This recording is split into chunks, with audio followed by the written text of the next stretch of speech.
Test number 9 पर आते हैं और पहला क्वेश्चन जो है वो टेरिडोफाइट पर है, प्लांटी पे है। तो प्लांटी में दो टर्म्स जो मेनली यूज होती हैं, one term is gametophyte, one term is sporophyte. Gametophyte का मतलब हो गया प्लांट का वो पार्ट जो गैमीट को फॉर्म करता है। स्पोरोफाइट का मतलब हो गया प्लांट का वो पार्ट जो स्पोर्स को फॉर्म करता है।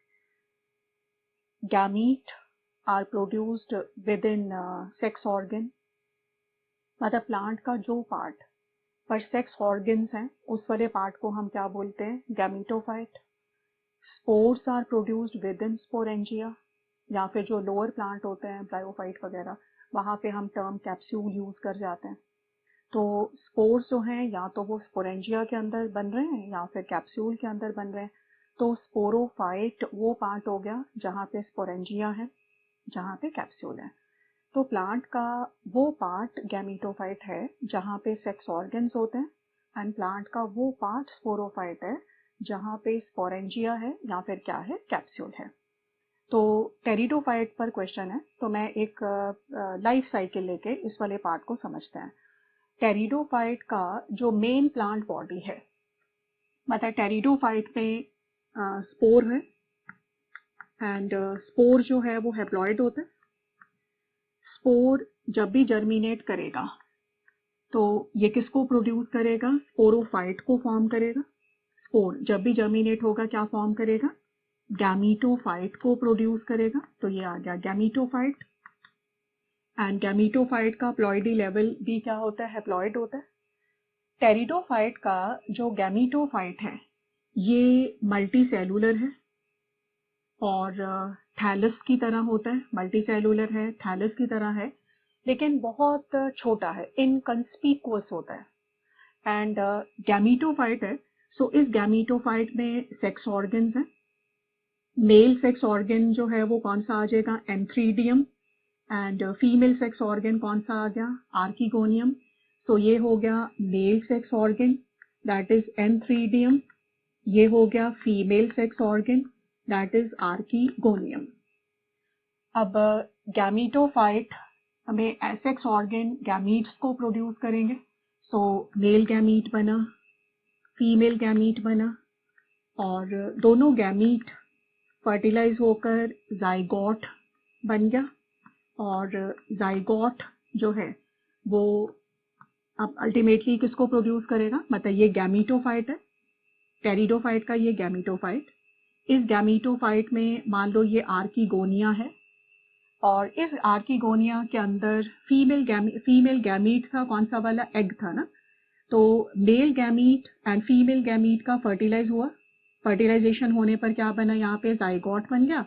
अब इस जाइगोट से जो है वो क्या बन गया, एम्ब्रियो बना, और एम्ब्रियो से अल्टीमेटली क्या बन गया, स्पोरोफाइट बन गया। तो आर्किगोनिया के अंदर स्पोरोफाइट बनना शुरू हुआ, ये स्पोरोफाइट है मान लो। और जब ये स्पोरोफाइट जो है वो अपने आप को एस्टैब्लिश कर देगा सॉइल में, तो उसके बाद गैमीटोफाइट जो है वो डीजेनरेट हो जाएगा। तो ये वाला पार्ट हो गया young sporophyte, young sporophyte, and young sporophyte का प्लॉइडी लेवल क्या होगा, डिप्लॉइड होगा। अब ये जो स्पोरोफाइट है, sporophyte ultimately main plant body बन गया, एंड स्पोरोफाइट का प्लॉइडी लेवल क्या है, डिप्लॉइड है। टेरिडोफाइट के स्पोरोफाइट में क्या क्या प्रेजेंट होगा, रूट प्रेजेंट है, एंड दैट इज रूट हो गया, स्टेम है, लीव्स हैं यहाँ पे। सो ये आ गया प्रॉपर स्पोरोफाइट। सो टेरिडोफाइट में sporophyte is differentiated into root, stem, leaves, सारा यहाँ पे प्रेजेंट है। इसी स्पोरोफाइट में क्या प्रेजेंट होता है, स्पोरेंजिया होते हैं, स्पोरेंजिया। और इन स्पोरेंजिया के अंदर क्या प्रेजेंट होता है, स्पोर मदर सेल्स होते हैं, स्पोर मदर सेल्स। स्पोरेंजिया का प्लॉइडी लेवल क्या है, डिप्लॉइड है। स्पोर मदर सेल का प्लॉइडी लेवल क्या है, डिप्लॉइड है। स्पोर मदर सेल में मियोसिस हो जाता है, एंड ये क्या प्रोड्यूस करते हैं, हैप्लॉइड स्पोर्स को प्रोड्यूस करते हैं। सो टेरिडोफाइट में जो है, एक बार दोबारा से ले लेते हैं। टेरिडोफाइट का जो मेन प्लांट बॉडी है, this is known as sporophyte. Sporophyte, pteridophyte का sporophyte consist of root, stem, leaf. इसी स्पोरोफाइट में लीव्स के ऊपर स्पोरेंजिया होते हैं, स्पोरोफिल्स आप बोलते हो। एंड स्पोरेंजिया के अंदर स्पोर मदर सेल्स हैं जो डिप्लॉयड है। इनमें मियोसिस हुआ, क्या बन गया, हैप्लॉइड स्पोर्स बने। स्पोर्स स्पोरेंजिया के बाहर रिलीज हो गए, सॉइल में जाके फॉल हुए एंड सॉइल में स्पोर जो है वो जर्मिनेट हुआ, क्या बन गया, गैमीटोफाइट बन गया। ये गैमीटोफाइट में सेक्स ऑर्गन्स हैं, male sex organ antheridium, female sex organ archegonium. Gametes बने, गैमीट का फर्टिलाइजेशन हुआ एंड आर्कीगोनिया के अंदर क्या बन गया, डिप्लॉयड जाइगोट। जाइगोट किस में डेवलप हुआ, एम्ब्रियो में। एम्ब्रियो किस में डेवलप हो गया, स्पोरोफाइट में।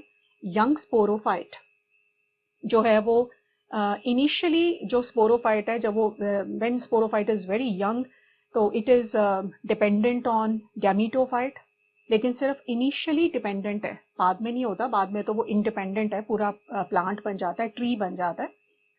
सो स्पोरोफाइट जब अपने आप को एस्टेब्लिश कर लेता है सॉइल में तो गैमीटोफाइट डीजेनरेट हो जाता है, तो ये स्पोरोफाइट आ गया। सो क्वेश्चन आपको जो है वो प्रोथैलस के ऊपर है। सो टेरिडोफाइट में gametophyte resembles thallus, gametophyte looks like thallus, therefore it is known as prothallus. और ये हैप्लॉइड होता है, मल्टी सेलुलर होता है, फोटोसिंथेटिक है, लेकिन इट इज इनकंस्पिकुअस एंड ये इंडिपेंडेंट है। मतलब ये स्पोरोफाइट अलग है, देखो गैमीटोफाइट अलग है, सॉइल में स्पोरोफाइट अलग है, गैमीटोफाइट अलग है। तो टेरिडोफाइट में gametophytes and sporophytes they are independent. Initially sporophyte is dependent on gametophyte, but mature होने पर स्पोरोफाइट भी कैसा है, इंडिपेंडेंट है। लेकिन यहाँ पे गैमीटोफाइट में जाइलम एंड फ्लोएम नहीं है, वेस्कुलर टिश्यू नहीं है यहाँ पे, लेकिन जो स्पोरोफाइट है वहां पे क्या प्रेजेंट है, जाइलम भी प्रेजेंट है एंड फ्लोएम भी प्रेजेंट है। सो क्वेश्चन नंबर 1 प्रोथैलस के ऊपर था। सो ये आ गया, prothallus in pteridophytes non vascular होता है, हैप्लॉइड है, मल्टीसेलुलर है एंड फोटोसिंथेटिक है and it is thallus like gametophyte. So answer क्या आ जाएगा, आंसर इज 1। इसी क्वेश्चन का जो सेकंड ऑप्शन गिवन था उसमें तो गिवन है कि प्रोथैलस के आगे स्पोरोफाइट लिखा हुआ है, तो वो रॉन्ग है। थर्ड वाला जो ऑप्शन है उसमें डिप्लॉयड लिखा हुआ है, तो वो रॉन्ग है क्योंकि ये तो हैप्लॉइड होता है। एंड फोर्थ वाले ऑप्शन में फिर से डिप्लॉयड मेंशन किया गया है, तो प्रोथैलस कैसा होता है, हैप्लॉइड होता है। क्वेश्चन नंबर 2 पे आते हैं। क्वेश्चन नंबर 2 जो है वो जैमा के ऊपर क्वेश्चन है, जैमी के ऊपर। तो हमने स्टडी किया हुआ है मार्केंशिया। जैमी जो है they are produced in Marchantia में, दैट इज लिवरवर्ट है, लिवरवर्ट का एग्जाम्पल आपने स्टडी किया हुआ है। सो मार्केंशिया में प्लांट बॉडी गैमीटोफाइट है जो डॉर्सी वेंट्रल फ्लैट है और डॉर्सल सरफेस पे कप शेप्ड स्ट्रक्चर्स प्रेजेंट होते हैं। इन कप शेप्ड स्ट्रक्चर्स को हम क्या बोलते हैं, जैमा कप्स। इन जैमा कप्स में जैमी प्रोड्यूस होते हैं, सो ये जैमी है एंड जैमी एसेक्सुअल बॉडीज हैं। ये स्ट्रक्चर है, जैमा का स्ट्रक्चर है। हर जैमा स्टॉक के साथ होता है, स्टॉक्ड है, मल्टी सेलुलर है, फोटोसिंथेटिक होता है एंड ये इसकी ये देखो ये एक नॉच है यहाँ पर, जो मार्केंशिया का थैलस है वहां पे नॉच जो है वो कहाँ पर है, एपिक्स पर। आप इसको क्या बोलते हो, एपिकल नॉच। एंड लिवरवर्ट्स में जो एपिकल नॉच है यहाँ पर जो है वो एक सिंगल सेल होता है which is responsible for growth of entire thallus. And यहाँ पर आपको दो नॉचेस नजर आ रही हैं, एक ये वाली है, ये वाली है। तो जैमा में 2 लेटरल नॉचेस आर देयर। तो एक जो सेल है मेरिस्टेमेटिक सेल वो यहाँ पर है, एक जो है वो यहाँ पर है। तो जैमा जो है वो जब भी ग्रो करेगा वो साइमल्टेनियसली 2 थैलस को फॉर्म करेगा, मतलब एक थैलस इस डायरेक्शन में बन जाता है और एक थैलस जो है वो इस डायरेक्शन में बनता है।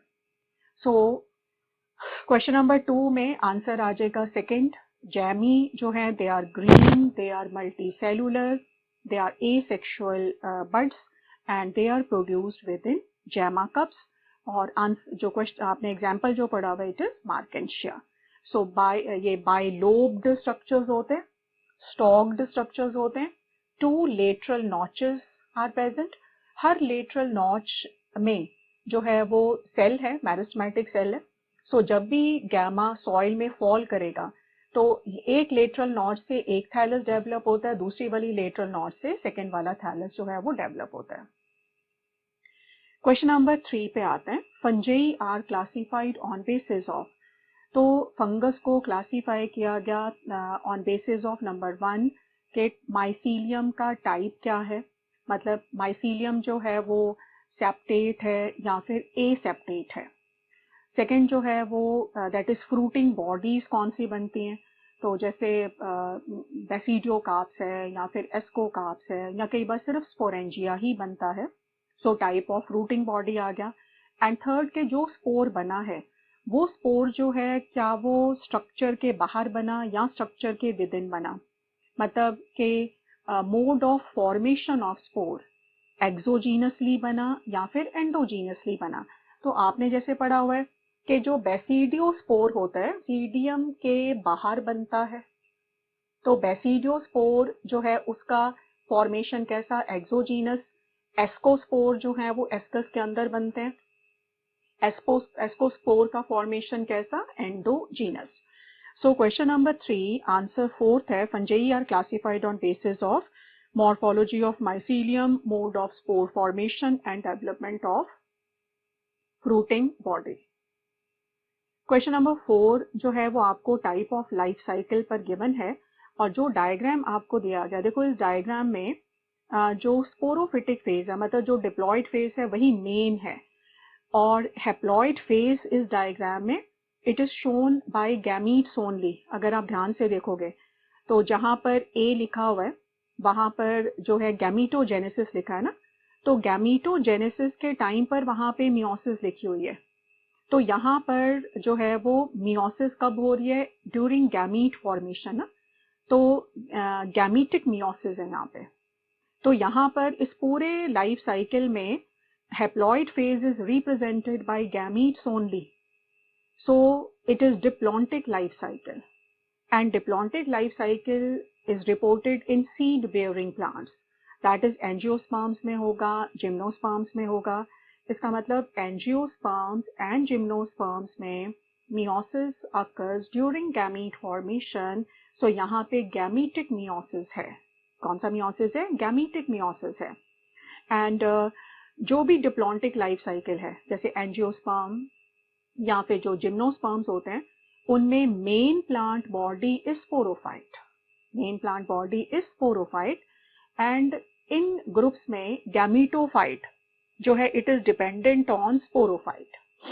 अगर आपको ध्यान है तो एंजियोस्पर्म एक बार रिकॉल करो, एंजियोस्पर्म का ओव्यूल, उस ओव्यूल के अंदर फीमेल गैमीटोफाइट जिसको आप एम्ब्रियो सैक बोलते हो, जिम्नोस्पर्म का ओव्यूल उसके अंदर उसका फीमेल गैमीटोफाइट, मतलब कि एंजियोस्पर्म एंड जिम्नोस्पर्म में जो गैमीटोफाइट्स हैं they are present within sporophyte. Gametophytes are one to few celled and they are dependent on sporophyte. तो एंजियोस्पर्म एंड जिम्नोस्पर्म में स्पोरोफाइट इंडिपेंडेंट होता है लेकिन gametophytes are dependent on sporophyte. And so answer यहाँ पे आ जाएगा angiosperm. इसी क्वेश्चन में जो फर्स्ट ऑप्शन आपको गिवन है वॉलवॉक्स, मतलब जो ग्रीन एल्गा है वहां पे टाइप ऑफ लाइफ साइकिल क्या होता है, haplontic. And haplontic life cycle में meiosis occurs in zygote, zygotic meiosis होती है। एल्गी में कैसा होता है हैप्लॉन्टिक लाइफ साइकिल का मियोसिस, कैसा मियोसिस होगा, जाइगोटिक होगा। एंड डिप्लॉन्टिक वाले में कैसा होगा, गैमीटिक होगा। अगर हम ब्रायोफाइट एंड टेरिडोफाइट पे चले जाएं तो वहाँ पे हैप्लोडिप्लॉन्टिक लाइफ साइकिल है और वहाँ पे जो है वो कब होती है meiosis, during formation of spore, तो वहाँ पे स्पोरिक मियोसिस ली जाती है। सो आंसर आ जाएगा सेकंड। आगे चलते हैं क्वेश्चन नंबर 5 में, gametophytes are independent free living with dependent sporophyte initially, मतलब आपको ऐसे प्लांट या ग्रुप को फाइंड आउट करना है जहां पे गैमीटोफाइट इंडिपेंडेंट है स्पोरोफाइट डिपेंडेंट है, लेकिन सिर्फ इनिशियली डिपेंडेंट है। तो ये तो अभी हमने पढ़ा टेरिडोफाइट्स में, जो पूरा लाइफ साइकिल हमने पढ़ा था कि टेरिडोफाइट में गैमीटोफाइट इंडिपेंडेंट होता है, स्पोरोफाइट अलग है, गैमीटोफाइट अलग है, लेकिन sporophyte is initially dependent on gametophyte. ये कहाँ पे होगा? टेरिडोफाइट में। And ड्रायोटेरिस is example of pteridophyte. So answer क्या आ जाएगा? फोर्थ। बाकी देखो, जो मस्टर्ड है, जो कैस्टर है, ये दोनों प्लांट एंजियोस्पर्म्स हैं। एंजियोस्पर्म्स में gametophytes are not independent. Angiosperms में gametophytes are within sporophyte, that is embryo sac, female gametophyte is within ovule, within sporophyte. And pinus gymnosperm है, even gymnosperm में भी ovule मतलब sporophyte के अंदर उसका gametophyte है। तो gametophytes are dependent on sporophyte in angiosperms as well as in gymnosperms. So answer is 4. Question number 6 पे आ जाओ। Linnaeus का system of classification was based on morphology. Structure of androecium के ऊपर उनका क्लासिफिकेशन डिपेंडेंट था, एंड उनके classification को आर्टिफिशियल क्लासिफिकेशन में जो है वो डाला जाता है, and it is also known as sexual system of classification. और आपने पढ़ा हुआ है Linnaeus father of taxonomy and proposed and he gave binomial system of nomenclature. Question number 7 पर आते हैं। Floral features are commonly used for identification of angiosperms. तो बहुत बड़ा एग्जाम्पल आप स्टडी करते हो। आपने एंजियोस्पर्म में जितनी फैमिलीज को स्टडी किया, तो आपने फैमिलीज में क्या स्टडी किया? आपने फैमिलीज में सारे फ्लोरल फीचर्स ही तो स्टडी किए, कैलिक्स का, एंड्रोशियम का, करोला का, गाइनीशियम का। तो जो भी फैमिलीज का डिफरेंशिएशन है, it is based on characters of flower. So why floral characters are basis for classification? Because floral characters change नहीं होते, floral characters are conserved. जबकि जो vegetative characters होते हैं वो environment के साथ change होते हैं। तो इसीलिए हम vegetative characters को base नहीं लेते classification का, because vegetative characters are easily affected by environment. And reproductive जो floral characters होते हैं, they are conserved. So answer is 1. Question number 8 में आपको true statements को find out करना है। पहला statement था father of taxonomy, father of taxonomy Linnaeus, so पहला option incorrect है। Second आते हैं Homo sapiens scientific name of man, correct है। Third, class is taxon, ये गलत है।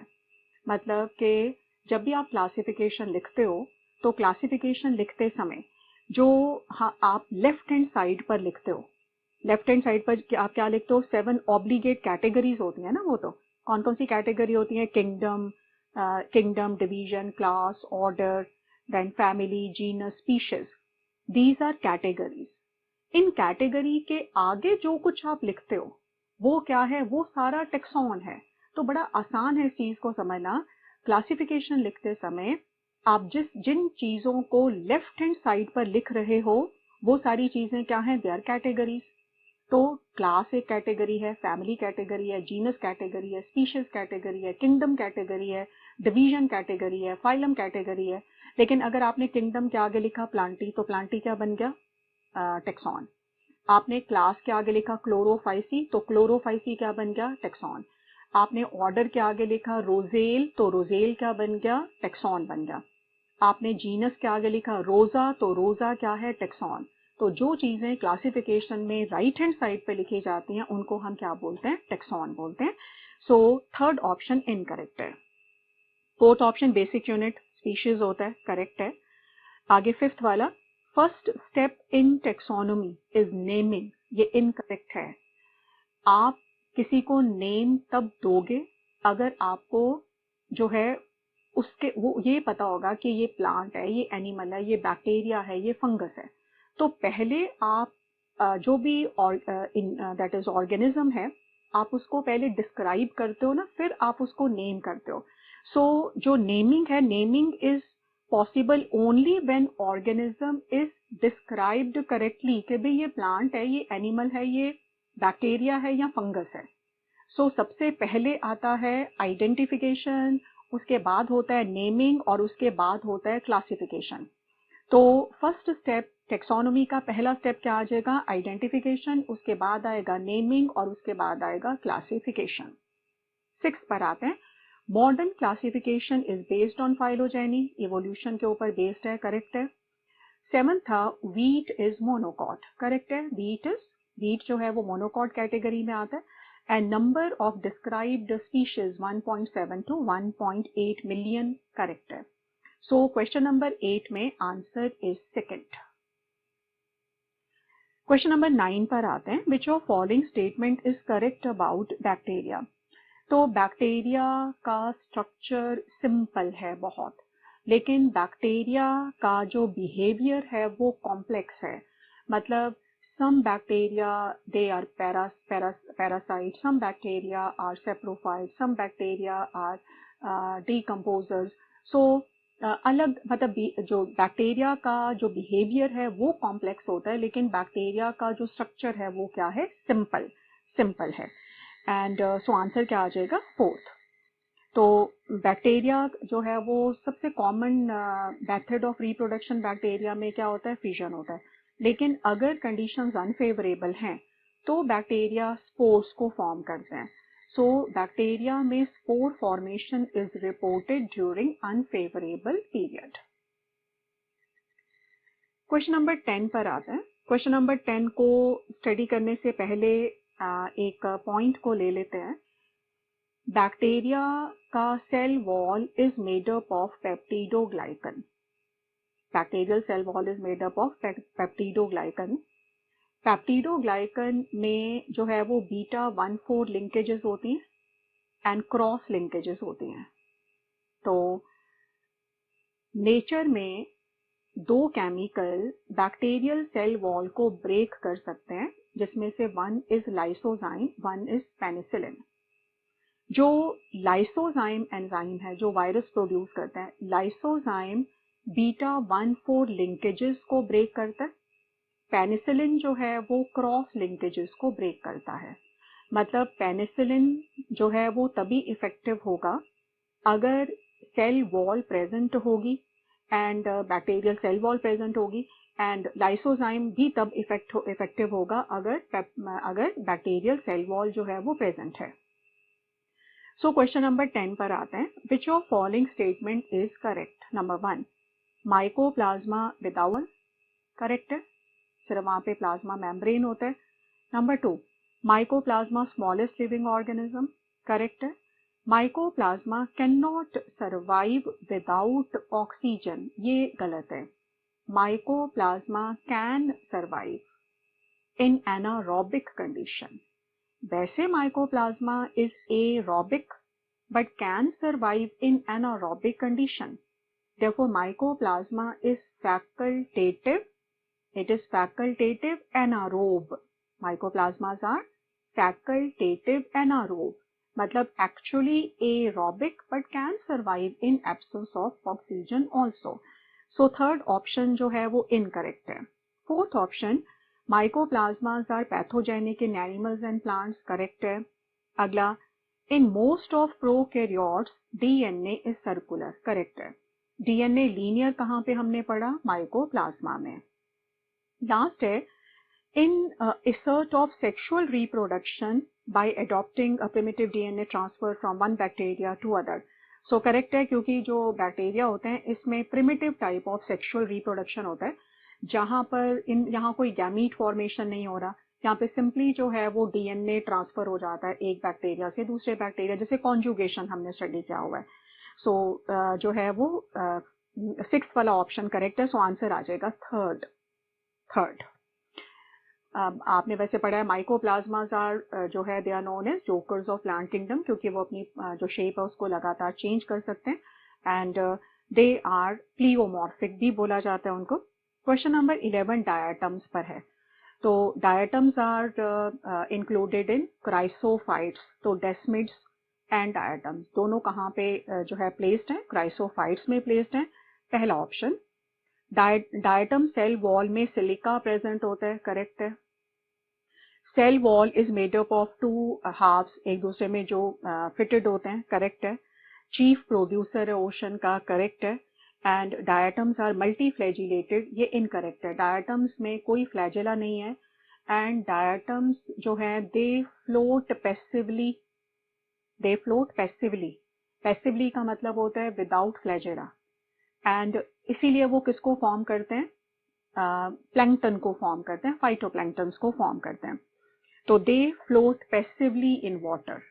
तो पैसिव फ्लोटेशन की वजह से क्या फॉर्म करेगा, वो प्लैंकटन को फॉर्म करेगा। So plankton formation is due to passive flotation that is without flagella. And बाकी जो फ्रेश वाटर भी होते हैं, कुछ मैरीन वाले भी होते हैं, एंड डायटोमेशियस अर्थ को फॉर्म करते हैं। Answer is fourth. Question number 12 dinoflagellates पे क्वेश्चन है। आपने पढ़ा ही होगा कि डाइनोफ्लैजिलेट्स जो हैं they are mostly marine, photosynthetic होते हैं। एंड सेल वॉल के ऊपर जो है वो दो ग्रूव्स हैं, one is longitudinal, one is transverse. So एक फ्लैजिलम जो है वो ट्रांसवर्स ग्रूव में है, एक फ्लैजिलम लॉन्गिट्यूडिनल वाले ग्रूव में प्रेजेंट होता है।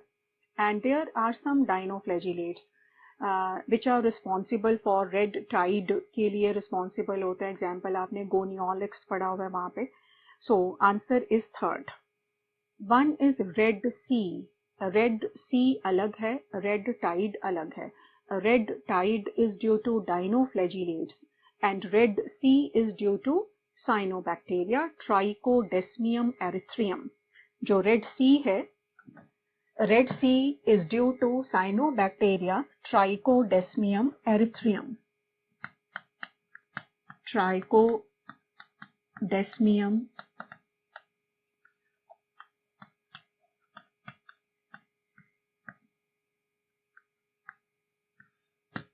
it is cyanobacteria and it is responsible for Red Sea के लिए responsible होता है।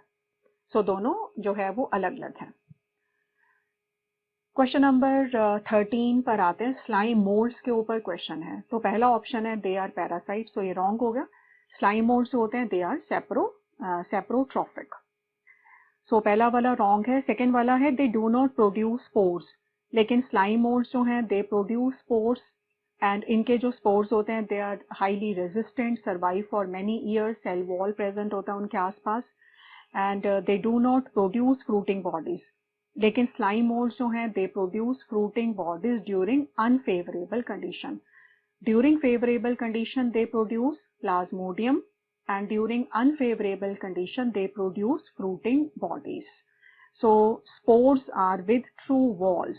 So 13 में answer is fourth. Question number 14 viruses के ऊपर है। आपको इनकरेक्ट स्टेटमेंट को फाइंड आउट करना है। यहाँ पे पहला स्टेटमेंट लेते हैं। Viruses are obligate parasite, correct है। Intracellular obligate parasite. Number 2 viruses multiply होते हैं when they are present within host cell, ये भी करेक्ट है। तीसरा आ गया viruses can not pass through bacterial proof filter paper. Viruses का साइज बैक्टीरिया से छोटा होता है, तो ये बैक्टीरियल प्रूफ फिल्टर पेपर से पास हो जाते हैं। सो थर्ड स्टेटमेंट इनकरेक्ट है। फोर्थ वाला viruses are made up of protein plus DNA या फिर protein plus RNA.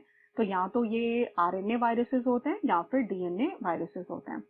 And viruses are known as acellular भी बोला जाता है, उनको नॉन सेलुलर भी बोला जाता है। And viruses are not truly living, therefore they are not placed in any kingdom classification में उनको प्लेस नहीं किया गया। And so question number 14 answer is third. Question number 15 में आपको जो भी सिम्टम्स गिवन है, लीफ रोलिंग है, कर्लिंग है, मोज़ेक फॉर्मेशन है, स्टंटेड ग्रोथ है, ड्वार्फिज्म है, these are symptoms of viral diseases. So answer क्या आ जाएगा? Third. Question number 16 Diener discovered, they discovered viroids and what is viroid? Viroid is infectious RNA और इसके आसपास कोई प्रोटीन कवर नहीं होता, so they are infectious RNA and potato spindle tuber disease को कॉज करता है and molecular weight RNA का जो है वो लो है। So question number 16 में answer is second. Question number 16 में थर्ड ऑप्शन गिवन है, दैट इज वीरियन। तो वीरियन का मतलब हो गया कि जैसे ये होस्ट सेल है, होस्ट सेल, और ये एक वायरस है। वायरस का प्रोटीन कवर है और इसके अंदर इसका आरएनए है या फिर डीएनए है। और जब वायरस होस्ट सेल के अंदर एंटर होता है तो इसका जो कैप्सिड है वो कैप्सोमर्स में ब्रेक हो जाता है और फिर इसका न्यूक्लिक एसिड जो है अल्टीमेटली रिलीज हो जाता है। मतलब वायरस जो है वो कंप्लीट फॉर्म में कब प्रेजेंट होता है? जब वायरस अपने होस्ट सेल के बाहर है। So this complete form of virus which is outside host cell is known as virion. So what is virion? It is capable of infection. मतलब virion का मतलब हो गया पूरा complete viral particle को हम virion बोलते हैं। एंड कंप्लीट वायरल पार्टिकल आपको मिलेगा कहाँ पे? होस्ट सेल के बाहर, क्योंकि वायरस जैसे ही होस्ट सेल में एंटर होता है वो किस में कन्वर्ट हो जाता है, किस में ब्रेक हो जाता है? कैप्सोमर्स में ब्रेक हो जाता है। So virion is capable of infection and it is complete viral particle, and virion is non-living. It is non-living form of virus. Question number 17 पर आते हैं। Which of following is heterosporous? Heterosporous क्या मतलब होता है हेट्रोस्पोरस का? Heterosporous का मतलब हो गया कि जहां पे एक प्लांट दो अलग अलग तरह के स्पोर्स को फॉर्म करता है। तो एक बार जरा एंजियोस्पर्म को रिकॉल करो। एंजियोस्पर्म में पॉलन ग्रेन बनता है। It is microspore, it is male spore. Megaspore बनता है, it is female spore. So सारे angiosperms are heterosporous. Male that is microspore बना, फीमेल मतलब मेगास्पोर बना। जिम्नोस्पर्म रिकॉल कर लो, जिम्नोस्पर्म में भी पॉलन ग्रेन बनता है, मेगास्पोर बनता है ओव्यूल के अंदर। तो जिम्नोस्पर्म में भी जो है वो मेल एंड फीमेल स्पोर बन रहे हैं। सो सारे एंजियोस्पर्म, सारे जिम्नोस्पर्म आर हेट्रोस्पोरस। टेरिडोफाइट में आपने पढ़ा सेल्विनिया जो है वो क्या है? हेट्रोस्पोरस होता है। सिलेजिनेला जो है वो क्या है? हेट्रोस्पोरस है। तो विच of following is heterosporous? Selaginella heterosporous हो गया, सेल्विनिया हेट्रोस्पोरस हो गया, पाइनस तो जिम्नोस्पर्म है वो हेट्रोस्पोरस हो गया, वीट एंजियोस्पर्म है वो हेट्रोस्पोरस है। लेकिन ड्रायोटेरिस जो फर्न है टेरिडोफाइट में वो क्या है? होमोस्पोरस है। सो आंसर क्या आ जाएगा? 1। मतलब ऑल एंजियोस्पर्म और जिम्नोस्पर्म एंड टेरिडोफाइट्स में Salvinia and Selaginella they are heterosporous. हम यहाँ पे एक और एडिशनल पार्ट को ले लेते हैं हेट्रोस्पोरस वाले में, कि मान लो कि अगर जैसे मान लो ये प्लांट हेट्रोस्पोरस है, हेट्रोस्पोरस, और ये प्लांट अगर होमोस्पोरस है, होमोस्पोरस। हेट्रोस्पोरस का मतलब जहां पे प्लांट दो तरह के स्पोर्स को प्रोड्यूस कर रहे हैं। कौन कौन से दो तरह के स्पोर? एक हो गया मेल स्पोर, एक हो गया फीमेल स्पोर। आप इसको माइक्रोस्पोर, मेगास्पोर भी बोलते हो, मैक्रोस्पोर भी बोलते हो। एंड होमोस्पोरस का मतलब जहां पर सिर्फ एक ही तरह का स्पोर बन रहा है, only one type of spore. हमने अभी पढ़ा था स्पोर जो है वो ज्यादातर हेप्लॉइड ही होते हैं, स्पोर हेप्लॉइड ही होते हैं। एंड जब भी स्पोर जर्मिनेट करेगा वो हमेशा क्या बनाएगा? गैमीटोफाइट बनाएगा। जब ये स्पोर जर्मिनेट होगा और जब ये गैमीटोफाइट बनाएगा तो कौन सा गैमीटोफाइट बनेगा? Male gametophyte. ये फॉर्म करेगा मेल गैमीटोफाइट। और फीमेल स्पोर जब जर्मिनेट करेगा क्या फॉर्म करेगा? Female gametophyte. Female gametophyte. मतलब जो हेट्रोस्पोरस प्लांट्स होते हैं, चाहे वो एंजियोस्पर्म्स हैं, चाहे जिम्नोस्पर्म्स हैं, चाहे सेल्विनिया है, यहाँ पर gametophyte, male gametophyte, female gametophyte, they are separate. So gametophytes are dioecious. Gametophytes are dioecious gametophytes. So heterosporous plants produce dioecious gametophytes. अलग अलग तरह के gametophytes. Heterosporous plants produce dioecious gametophyte. What is dioecious? दो तरह के, mail अलग, female अलग।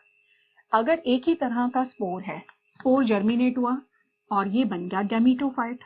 अब ये जो गैमीटोफाइट बना है वो एक ही तरह का है, इसमें मेल सेक्स ऑर्गन भी होगा एंड फीमेल सेक्स ऑर्गन भी है.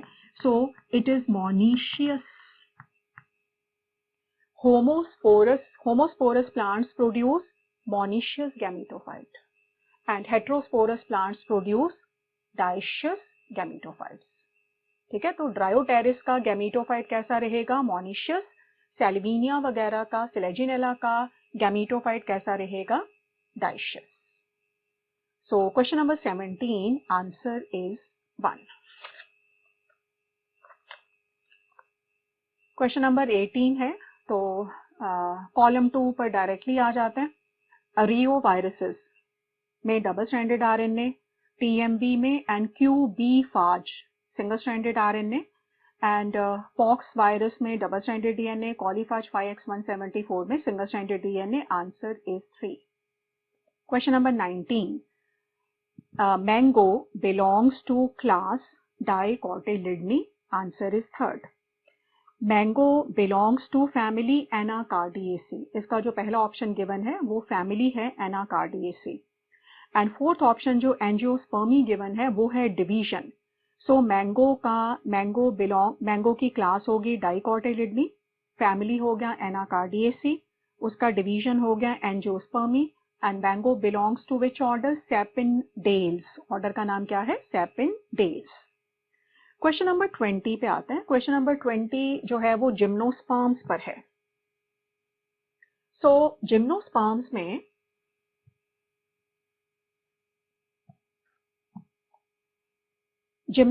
में नेकेड सीड होते हैं, ये हमने स्टडी किया हुआ है. एंड जिम्नोस्पर्म के एक बार ओव्यूल को ले लेते हैं. तो जिम्नोस्पर्म के ओव्यूल में न्यूसेलस का पार्ट हो गया, और न्यूसेलस, मान लो ये न्यूसेलस का पार्ट है, और अंदर जो है ये फीमेल गैमीटोफाइट है. This is female gametophyte and integument. Gymnosperm में तो सिंगल इंटेग, और इसका आर्कीगोनिया 2 to 3 आर्कीगोनिया, कई बार 4 आर्कीगोनिया भी प्रेजेंट होते हैं. So these are archegonia. हर आर्कीगोनिया के अंदर फीमेल गैमीट है, एग प्रेजेंट है. एंड न्यूसेलस, जो ये पार्ट है न्यूसेलस का, ये पूरा पार्ट क्या है? ये न्यूसेलस का पार्ट, ये न्यूसेलस हो गया. सो पॉलिनेशन के टाइम पर माइक्रोपाइल के नीचे जो न्यूसेलस का पार्ट है ये डिसइंटीग्रेट हो जाता है. डिसइंटीग्रेट होकर ये एक मटेरियल प्रोड्यूस करता है, स्टिकी मटेरियल, और ये स्टिकी मटेरियल माइक्रोपाइल पे डिपॉजिट हो जाता है. इस मटेरियल को बोला जाता है पॉलिनेशन ड्रॉप. क्या बोला जाता है? Pollination drop. अब पॉलन ग्रेन जो एयर में है, वो पॉलन ग्रेन जब बाई चांस ओव्यूल के कांटेक्ट में आता है तो ये पॉलन ग्रेन जो है वो पॉलिनेशन ड्रॉप में जो है वो स्टिक कर जाता है. So these are pollen grain. और जब पॉलिनेशन ड्रॉप ड्राई होता है तो जो पॉलन ग्रेन है ये यहाँ पर आ जाता है. मतलब पॉलन ग्रेन जो है ये अब ये जो चैम्बर बन गया, यहाँ पे ये चैम्बर बन गया, ठीक है. और इस चैम्बर को क्या बोला जाता है? पॉलन चैम्बर को बोला जाता है पॉलन चैम्बर. तो पॉलन ग्रेन इस समय कहाँ प्रेजेंट है? पॉलन चैम्बर में प्रेजेंट है. अब ये पॉलन ग्रेन जब जर्मिनेट होगा और पॉलन ट्यूब बनेगा, ये पॉलन ट्यूब आर्कीगोनिया के अंदर एंटर नहीं होता जिम्नोस्पर्म में. पॉलन ट्यूब जो है वो अपने कंटेंट को रिलीज करता है नियर माउथ ऑफ आर्कीगोनिया. अपने मेल गैमीट को आर्कीगोनिया के बाहर ही रिलीज कर देता है.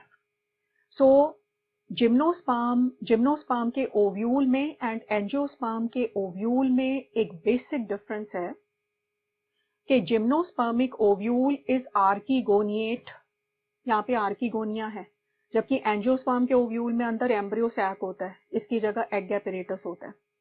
तो यहाँ पे क्या है? दैट इज आर्कीगोनिएट ओव्यूल है. एंड जिम्नोस्पर्म के ओव्यूल में पॉलन चैम्बर होता है अंदर, एंड पॉलन ग्रेन्स जो हैं वो फाइनली कहाँ पे डिपॉजिट करते हैं अपने आप को? पॉलन चैम्बर में। पॉलन ग्रेन पॉलन चैम्बर में जो है वो जर्मिनेट होकर पॉलन ट्यूब बनाएंगे, एंड पॉलन ट्यूब अपने कंटेंट को रिलीज करेगा नियर माउथ ऑफ आर्की, अंदर एंटर नहीं करेगी pollen tube. So pollination drop यहाँ पे कैसे बनता है? By disintegration of nucellar tissue.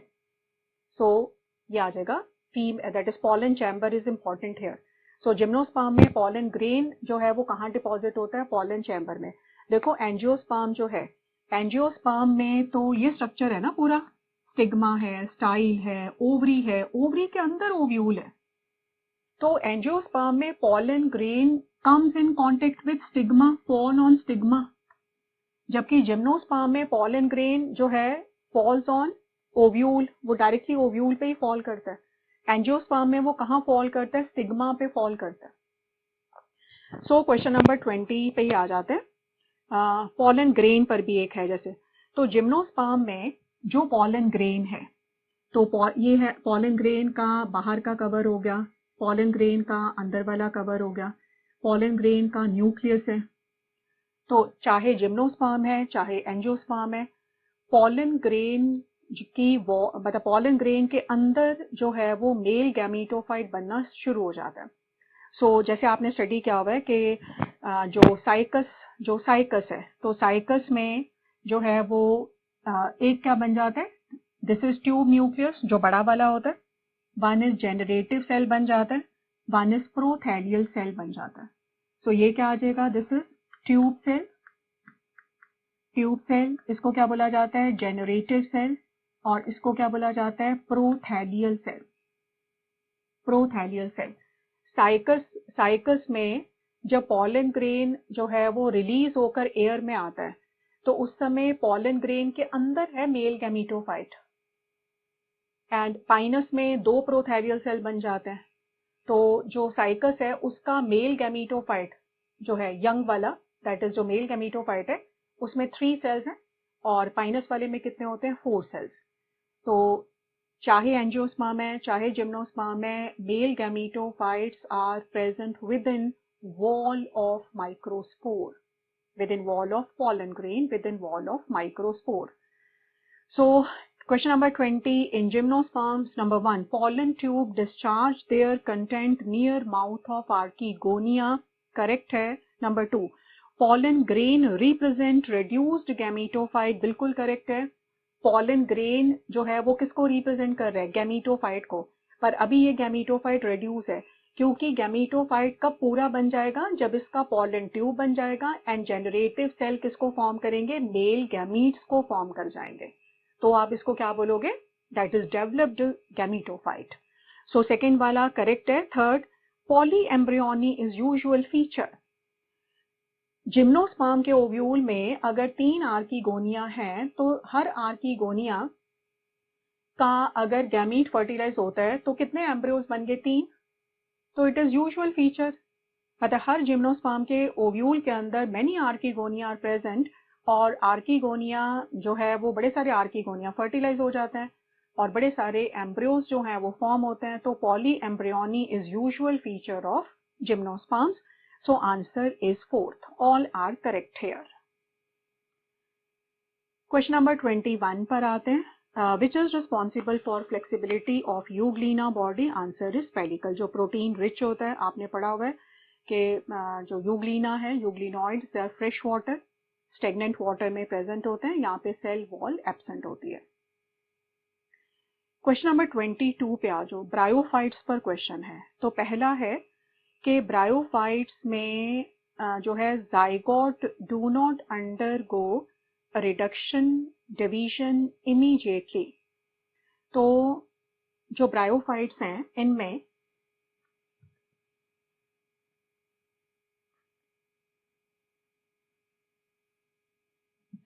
Marchantia या रिक्सिया ले लो, गैमीटोफाइट, और मान लो कि मैं ऊपर ही ले रही हूँ यहाँ पे आर्कीगोनिया, मान लो आर्कीगोनिया है यहाँ पे, आर्कीगोनिया के अंदर एग है, फर्टिलाइज हुआ, जाइगोट बन गया, एंड जाइगोट के बाद एम्ब्रियो बना और एम्ब्रियो से फिर क्या बन गया, स्पोरोफाइट बन गया। क्या बन गया, स्पोरोफाइट। तो फ्यूनेरिया वगैरह में जैसे आप पढ़ते हो कि स्पोरोफाइट जो है वो पूरी तरह say that is partially dependent होता है गैमीटोफाइट के ऊपर। तो पहला ऑप्शन पे आते हैं ब्रायोफाइट में।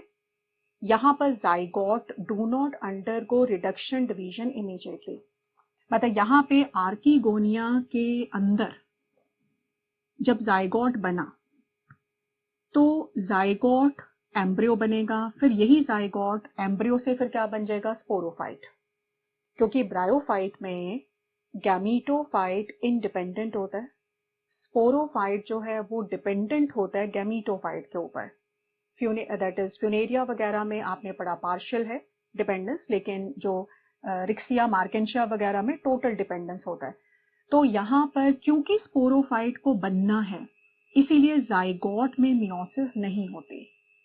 एल्गी में स्पोरोफाइट जो है वो वहां पर जाइगोट रिप्रेजेंट स्पोरोफाइट, मतलब जो एल्गी होती है वहां पर sporophyte is single celled represented by zygote, and वही जाइगोट में फिर मियोसिस हो जाती है, एल्गी में गैमीटोफाइट बन जाता है। लेकिन ब्रायोफाइट में क्योंकि स्पोरोफाइट बनना है इसीलिए जाइगोट में रिडक्शन डिवीजन नहीं होता। रिडक्शन डिवीजन जाके कहाँ पर होता है, कैप्सूल में होता है, स्पोरोफाइट में होता है जाके।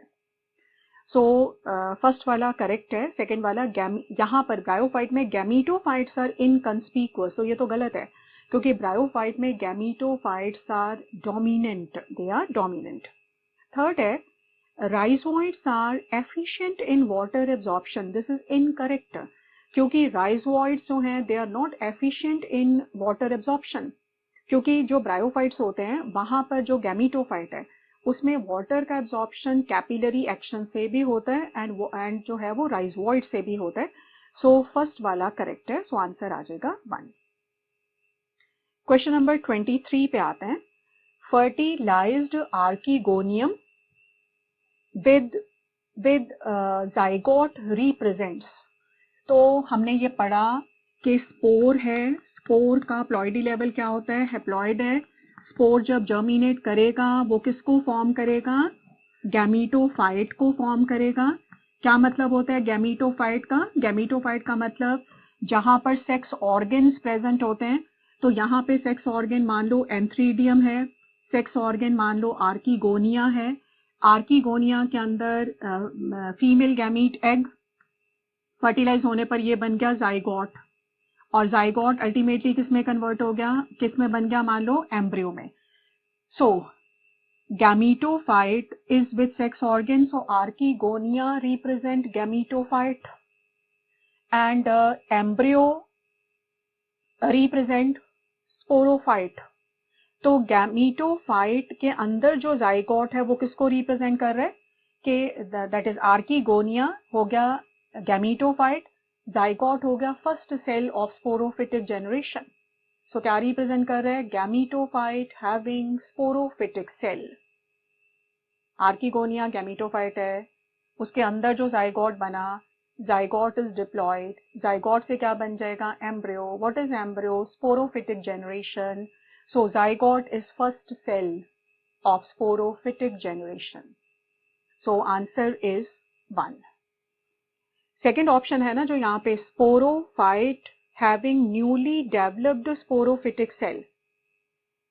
Sporophyte के अंदर new sporophytic cell. तो ये क्या है, ये है ओव्यूल, ठीक है। इस ये ovule represent sporophytic generation and इस स्पोरोफाइट में मान लो embryo sac female gametophyte egg synergid egg जो है उसका फर्टिलाइजेशन हुआ, क्या बन गया, जाइगोट बन गया, और जाइगोट से अब ये क्या बन गया, एम्ब्रियो बन गया। What is embryo, what is embryo, sporophytic generation. तो ओव्यूल हैविंग यंग एम्ब्रियो का मतलब sporophyte, parental sporophyte with future sporophyte, parental sporophyte with future sporophyte.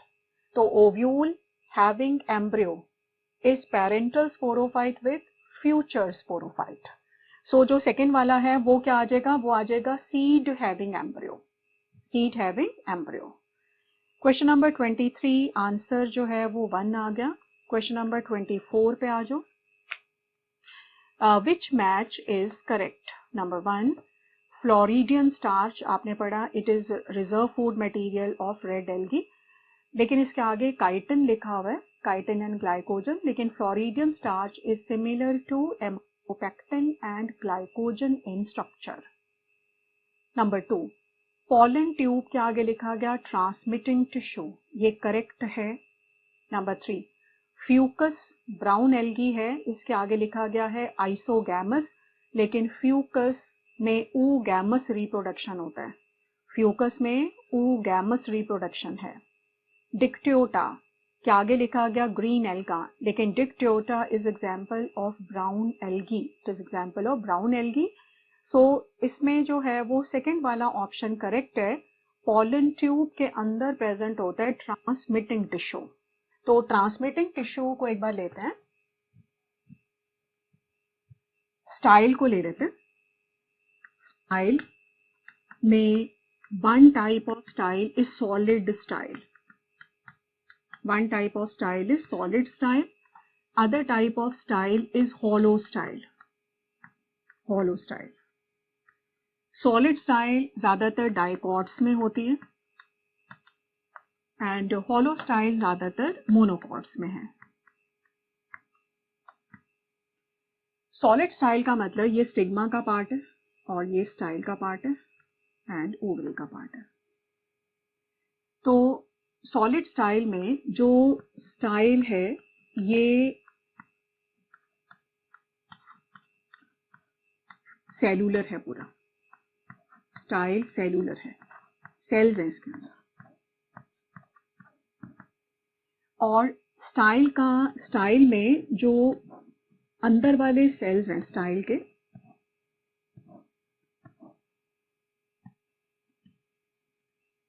ये ट्रांसमिटिंग टिश्यू बोला जाता है इसको, it is transmitting tissue.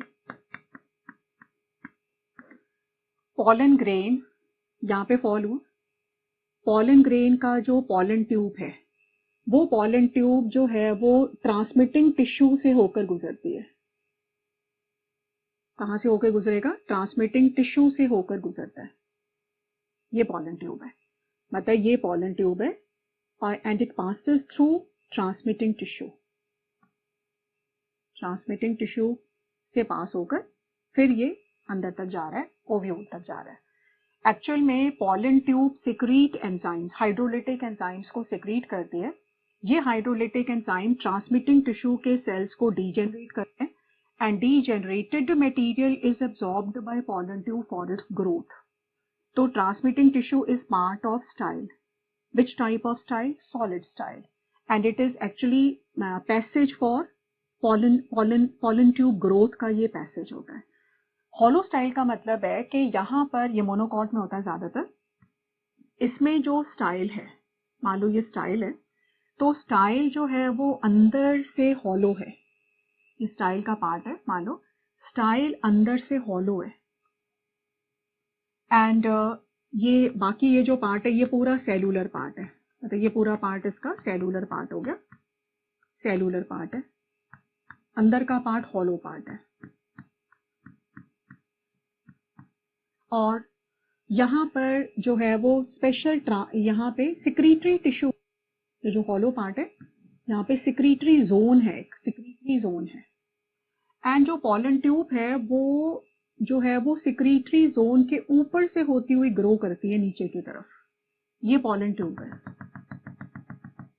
Secretory zone provide material for growth of pollen tube. तो दो तरह की स्टाइल्स होगी, एक हो गया सॉलिड वाला, एक हो गया हॉलो वाला। सॉलिड स्टाइल में ट्रांसमिटिंग टिश्यू है, पॉलन ट्यूब जो है वो ट्रांसमिटिंग टिश्यू को डीजेनरेट करते हुए जो है वो अपना वे बनाती है, डीजेनरेटेड मटेरियल एब्जॉर्ब होता है उसकी ग्रोथ के लिए। हॉलो वाले में एक कैनाल है सेंटर में, canal is lined by secretory zone and pollen tube जो है वो मटेरियल कहाँ से लेती है? सिक्रीटरी जोन से मटेरियल को लेती है। सो आंसर जो है वो सेकंड आपने पढ़ा, pollen tube second. So 2 types of style. This is canal, ये कैनाल है और ये सिक्रीटरी जोन है, सिक्रीटरी जोन. ये आ जाएगा पॉलन ट्यूब, पॉलन ट्यूब. ये वाला पार्ट पॉलन ट्यूब का.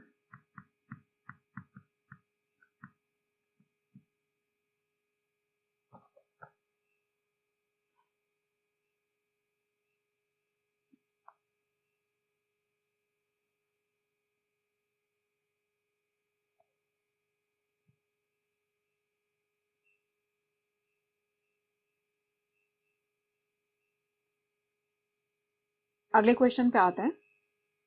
क्वेश्चन नंबर 25 पे आ जाओ.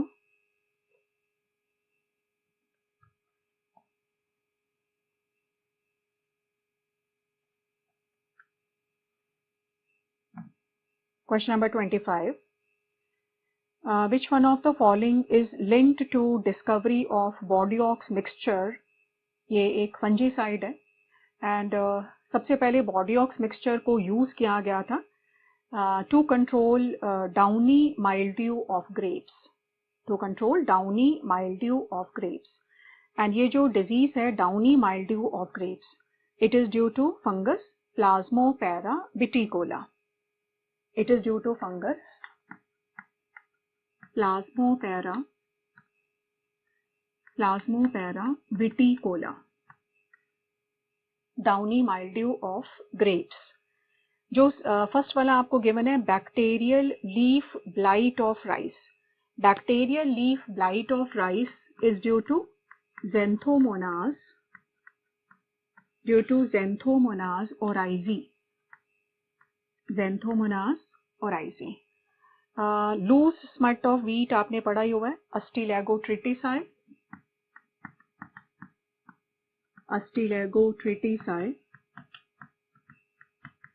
एंड फोर्थ वाला जो गिवन है आपको black rust of wheat, puccinia graminis tritici पढ़ा हुआ आपने, पक्सीनिया ग्रामिनिस ट्रिटिसाई.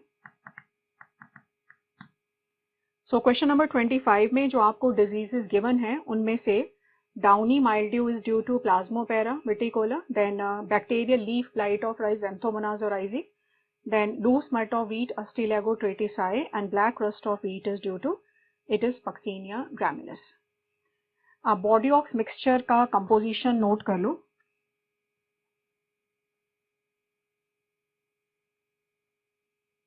जो बॉडीऑक्स मिक्सचर है इसको बनाने के लिए 40 grams copper sulphate plus 40 grams lime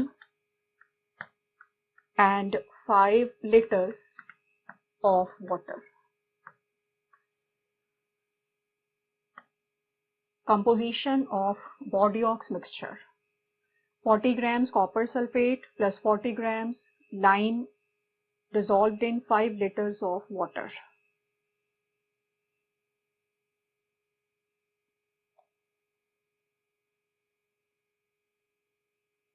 Bordiox mixture. पहला फंजीसाइड है, chemical fungicide which was used. Question number 26 पर आ जाओ. तो इसमें आंसर जो है वो सेकंड वाला है. बोटेनिकल गार्डन में living plants and zoological park में लिविंग एनिमल्स आ जाएंगे. देन म्यूजियम में preserved plant and animal specimens and herbarium में preserved plant specimen herbarium sheet के ऊपर स्टडी करते हो आप. Question number 27, polyembryony is reported in. तो अभी आपने पढ़ा polyembryony is usual feature of gymnosperms and polyembryony मतलब सेकेंड वाला करेक्ट होगा जिम्नोस्पर्म्स एंड थर्ड वाले के आगे पाइनस लिखा हुआ है वो भी करेक्ट है, पाइनस में भी होता है. एंड इन एंजियोस्पर्म, कुछ एंजियोस्पर्म्स हैं जहाँ पे पॉलीएम्ब्रियोनी इज रिपोर्टेड. तो एंजियोस्पर्म्स में एंजियोस्पर्म का ओव्यूल जो आपने स्टडी किया हुआ है, ठीक है, न्यूसेलस का पार्ट हो गया और एम्ब्रियो सैक या फीमेल गैमीटोफाइट हो गया. एग है, साइनर्जिड्स हैं, एंटीपोडल्स हैं, सेकेंडरी न्यूक्लियस है, देन इंटेग्यूमेंट्स आ गए, वन ऑफ इंटेग्यूमेंट्स। सो ये पार्ट कौन सा है? न्यूसेलस का पार्ट है, न्यूसेलस का पार्ट है। सो वैसे तो जो एग है वो फर्टिलाइजेशन के बाद क्या फॉर्म करेगा? जाइगोट और फिर एम्ब्रियो। पर कई बार न्यूसेलस के सेल से एम्ब्रियो बन जाता है, मतलब न्यू सेलर एम्ब्रियोज बन जाते हैं, है ना। कई बार इंटेग्यूमेंट से जो है वो एम्ब्रियो बनना शुरू हो जाता है। सो एंजियोस्पर्म्स में जो है कई बार nucellar cells they form embryo, integument cells they form embryo. So कई बार तो जो है वो इवन साइनर्जिड से, कई बार इवन एंटीपोडल से, कुछ एक ऐसे प्लांट्स है वहां पर एम्ब्रियो का फॉर्मेशन होता है। सो कई बार polyembryony is reported in angiosperms also. So answer आ जाएगा all. Question number 28, coleorhiza, coleorhiza, coleoptile, ये दोनों जो स्ट्रक्चर्स होते हैं वो कहाँ पे प्रेजेंट होते हैं? मोनोकॉट का जो एम्ब्रियो होता है, आपने पढ़ा हुआ है, plumule is covered by coleoptile and radicle is covered by coleorhiza. लेकिन coleorhiza is undifferentiated sheath and जो कॉलियोटाइल होता है it is hollow foliar structure. So Coleorhiza is, answer is 1, undifferentiated sheath. It is undifferentiated sheath. And जो मैंने second option आपको दिया hollow foliar structure, it is coleotile. तो coleotile में क्या present होता है? coleotile के अंदर होगा shoot apex plus few leaf primordia, very young leaves, leaf primordia. So coleotile के अंदर आ जाएगा shoot apex and few leaf primordia, जबकि कॉलियोटाइल के अंदर क्या प्रेजेंट होगा? Radicle plus root cap, radicle plus root cap, ये दोनों किसके अंदर एनक्लोज रहेंगे? कॉलियोराइजा के अंदर। Question number 29, cellulose is major component of, so cellulose is reported in cell wall of albugo pythium, that is members of phycomycetes के member हैं। बाकी जो फर्स्ट ऑप्शन है, आंसर इज फोर्थ, जो फर्स्ट ऑप्शन सूडोमोनाज हो तो बैक्टीरिया है and bacteria की cell wall is made up of peptidoglycan. Question number 30, answer is 1। तो agar is obtained from gelidium, chlorella spirulina, SCP वगैरह के एग्जांपल्स हैं। Answer is 1। क्वेश्चन नंबर 31 पर आ जाओ। क्वेश्चन नंबर 31,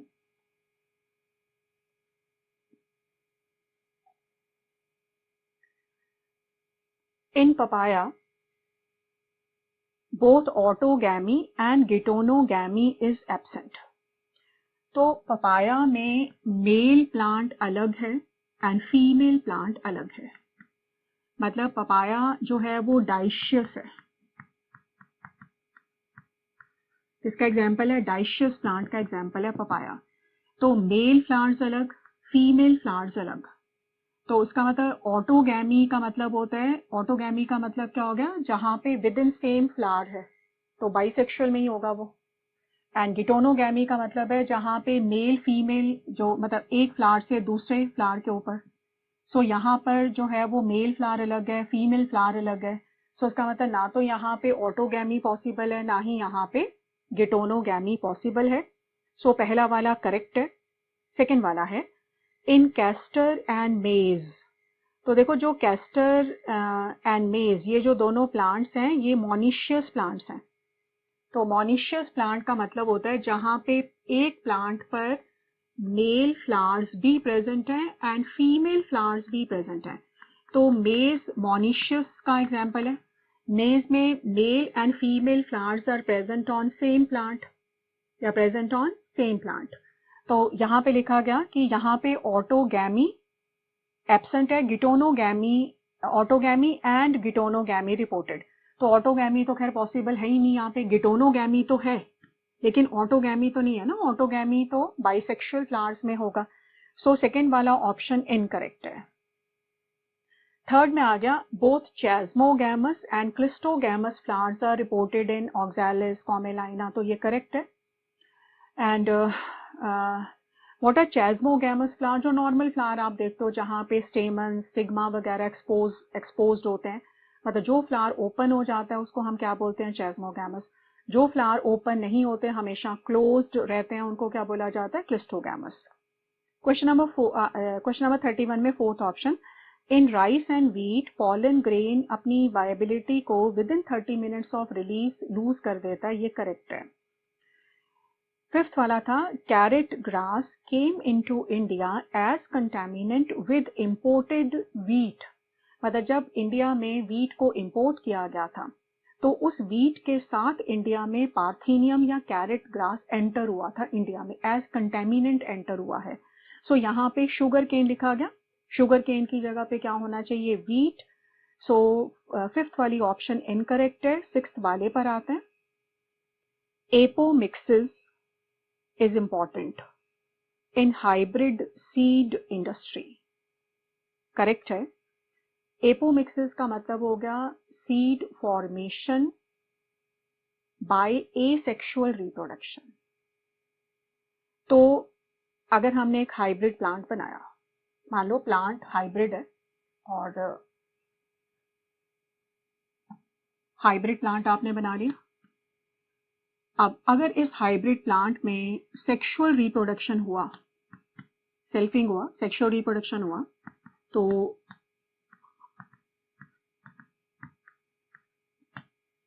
जो रिजल्टेंट प्लांट्स होंगे उनका ये जीनोटाइप आएगा। तो हाइब्रिड, यहाँ तो हाइब्रिड नेचर खत्म हो गया, यहाँ भी खत्म हो गया। सिर्फ 50% चांस होगा कि जो हाइब्रिड नेचर है वो इंटेक्ट रहे। 50% प्लांट में हाइब्रिड नेचर रहेगा एंड 50% में हाइब्रिड नेचर खत्म हो जाएगा। इसको हम बोलते हैं इन ब्रीडिंग डिप्रेशन। तो आपने दो अलग अलग प्लांट्स को आपस में हाइब्रिडाइज कराया, आपने एक हाइब्रिड प्लांट बना लिया, पर एक बार जब आपने हाइब्रिड प्लांट बनाया है तो या तो आप इस हाइब्रिड प्लांट को से एसेक्सुअली प्लांट्स को प्रोड्यूस कराओ ताकि हाइब्रिड नेचर जो है आगे मेंटेन रहे, पर जब जब इसमें सेक्सुअल रिप्रोडक्शन होगा तो हाइब्रिड नेचर जो है वो तो खत्म होता चला जाएगा इसका। तो हमें हर बार हाइब्रिड को बनाना पड़ता है, हर बार हाइब्रिड को नया बनाना पड़ता है। लेकिन आजकल जो है वो प्लांट को हाइब्रिड बना लिया जाता है, उस हाइब्रिड प्लांट के अंदर एपोमिक्टिक जीन इंट्रोड्यूस कर दी जाती है। अब इस एपोमिक्टिक जीन की वजह से प्लांट में सेक्सुअल रिप्रोडक्शन स्टॉप हो जाता है। इस प्लांट में जो भी सीड बनता है वो एसेक्सुअली ही बनता है। तो एसेक्सुअल वजह से जो सीड बना है उसमें जो डिजायरेबल कैरेक्टर है वो आपको वो रिटेन ही रहता है। इसीलिए एपोमिक्सिस जो है वो एक बड़ा इम्पॉर्टेंट दैट इज प्रोसेस है जिसको हाइब्रिड इंडस्ट्री वाले यूज करते हैं। तो प्लांट को एक बार आपने हाइब्रिड बना लिया, हाइब्रिड बनाने के बाद आपने उसमें एपोमिक्टिक जीन इंसर्ट कर दिया। अब ये प्लांट में जो भी सीड बनेगा वो एसेक्सुअली ही बनेगा। तो एसेक्सुअल रिप्रोडक्शन की वजह से जो कैरेक्टर्स हैं, जो पेरेंटल प्लांट के कैरेक्टर, वो आगे जो है वो मेंटेन ही रहेंगे। सो सिक्स्थ वाला ऑप्शन करेक्ट है। So answer is 1। आपको इनकरेक्ट को फाइंड आउट करना था, आंसर इज 1। 32 पर आ जाओ। Which match is not correct? Number 1, strawberry. Strawberry जो है इसमें सेंटर में थैलेमस होता है और थैलेमस के चारों तरफ जो है वो दैट इज एकीन्स होते हैं। तो स्ट्रॉबेरी में जो है वो thalamus becomes part of fruit, therefore strawberry is example of false fruit. अगर फ्रूट सिर्फ ओवरी से बने then it is known as true fruit. अगर ओवरी के साथ साथ फ्लावर का कोई और पार्ट भी फ्रूट फॉर्मेशन में रोल प्ले करे then it is known as false fruit. तो जो स्ट्रॉबेरी होती है उसमें थैलेमस के चारों तरफ फ्रूटलेट्स होते हैं। तो strawberry is example of false fruit. Even जो काजू आप खाते हो, कैश्यू नट में भी थैलेमस जो है वो फ्रूट का पार्ट बन जाता है। So cashew nut is also example of false fruit. Apple को भी आपने पढ़ा, थैलेमस जो है वो फ्रूट का पार्ट बन जाता है। So first and second statements correct हैं। बाकी ब्लैक पेपर, बीट वगैरह पेरिस्पर्मिक सीड है। What is perisperm? Remains of nucellus. And fourth में देखा guava, orange, mango, they are dry fruit, तो ये इनकरेक्ट हो गया, they are example of fleshy fruit. What is fleshy fruit? जहां पर पेरिकार्प, अगर पेरिकार्प अनडिवाइडेड है तो उसको हम क्या बोलते हैं? Dry fruit. अगर pericarp is divided into epicarp, mesocarp, endocarp, then fruits are known as fleshy fruits. तो मस्टर्ड है, पी है, ये सारे जो है ये किसके एग्जाम्पल आते हैं? ग्राम, व्हीट, राइस, ये सारे जो है they are example of dry fruits के एग्जाम्पल हैं। लेकिन जो ये that is guava, orange, mango वगैरह है, they are example of fleshy fruits. So answer is fourth. Question number 33. In angiosperms,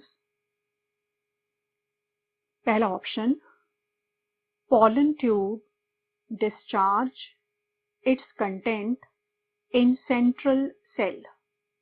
तो ये wrong है.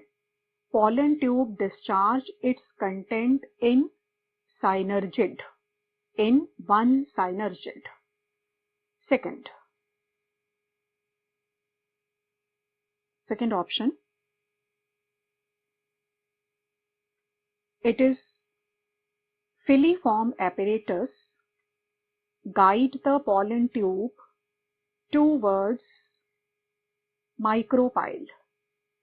So ये वाला जो स्टेटमेंट है ये इनकरेक्ट है, क्योंकि जो फिलीफॉर्म एपरेटस होता है वो पॉलन ट्यूब को गाइड करता है टूवर्ड्स, साइनर्जिड, गाइड टूवर्ड्स साइनर्जिड। मतलब इसको समझने के लिए डायग्राम ले लेते हैं।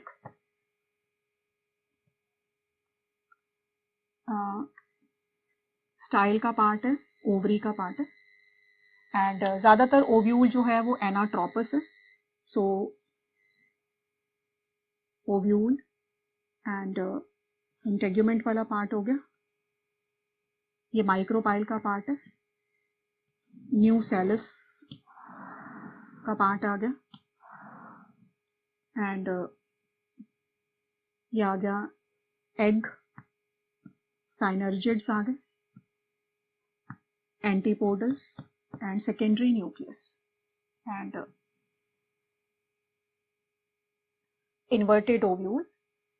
सो एनाट्रोपस इन्वर्टेड ओव्यूल में यहाँ पर जो स्टॉक है, यहाँ पर फ्यूनिकुलस में, यहाँ पे एक आउटग्रोथ होता है, and this outgrowth is known as obturator.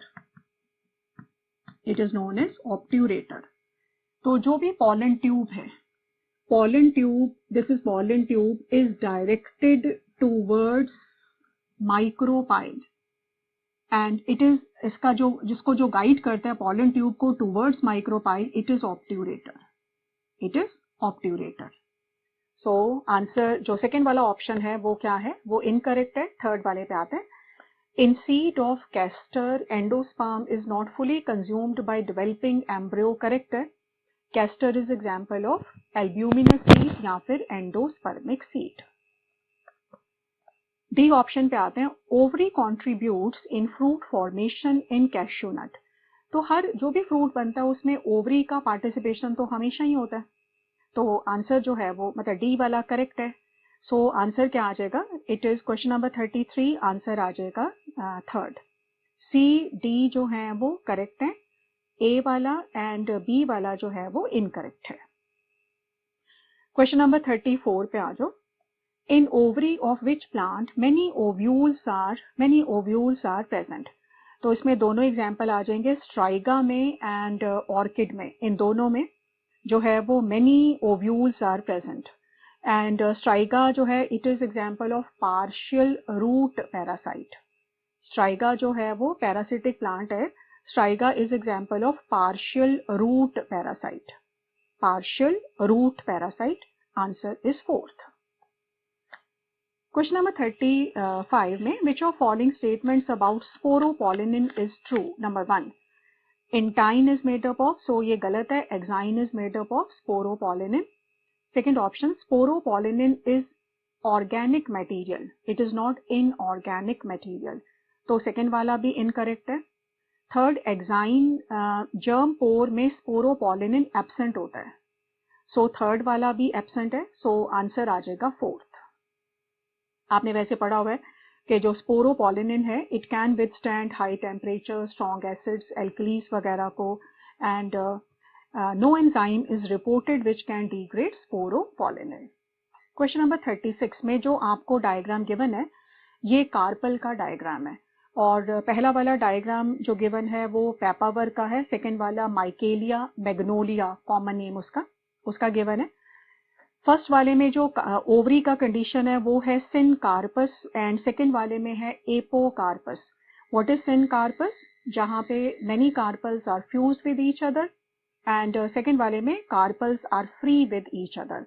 तो जो पहला डायग्राम है वो है multicarpellary syncarpous, and second वाला multicarpellary apocarpous. Answer is fourth. Question number 37, which of above characters पर कायरोटेरोफिली, मतलब बैट पॉलिनेशन के आपको फीचर्स को फाइंड आउट करना। सो पहला वाला जो गिवन है flowers are large dull coloured, तो ये कायरोटेरोफिली का आ गया। सेकेंड है pollen grains are produced in large number, anemophily का होता है, क्योंकि जो विंड पॉलिनेशन या एनिमोफिली होता है वो नॉन डायरेक्शनल होता है, वेस्टफुल मेथड होता है। थर्ड है पॉलन ग्रेन्स जो हैं दे आर स्टिकी, तो स्टिकी पॉलन ग्रेन्स जो हैं वो इंसेक्ट पॉलिनेशन में आते हैं। फ्रूटी स्मेल ये बैट वाले में आता है, फिर दोबारा से स्टिकी स्मेल है जो इंसेक्ट वाले में आ जाएगा। सिक्स वाले में स्टिग्मा फेदरी गिवन है तो वो विंड पॉलिनेशन में आएगा। सो कायरोटेरोफिली में वन ऑप्शन जो करेक्ट है वो है वन वाला, और एक करेक्ट है फोर्थ वाला, सो आंसर आ जाएगा fourth. Question number 38, which of following show hypohydrophily, that is जहाँ पे पॉलिनेशन जो है वो विद इन वाटर है, so answer will be Zostera, and Zostera is marine sea grass. ये मैरीन एंजियोस्पर्म का एग्जाम्पल है, क्योंकि एंजियोस्पर्म्स जो हैं वो रेयरली मैरीन होते हैं। Zostera is marine angiosperm and it is marine sea grass. इसमें जो पहला ऑप्शन आपको गिवन है वेलिस्नेरिया, वेलिस्नेरिया में भी हाइड्रोफिली है, लेकिन वहां पे जो पॉलिनेशन है वो ऑन सरफेस ऑफ वाटर है। एपी हाइड्रोफिली का एग्जांपल है वेलिस्नेरिया। लोटस जो है वो इंसेक्ट पॉलिनेटेड का एग्जांपल है।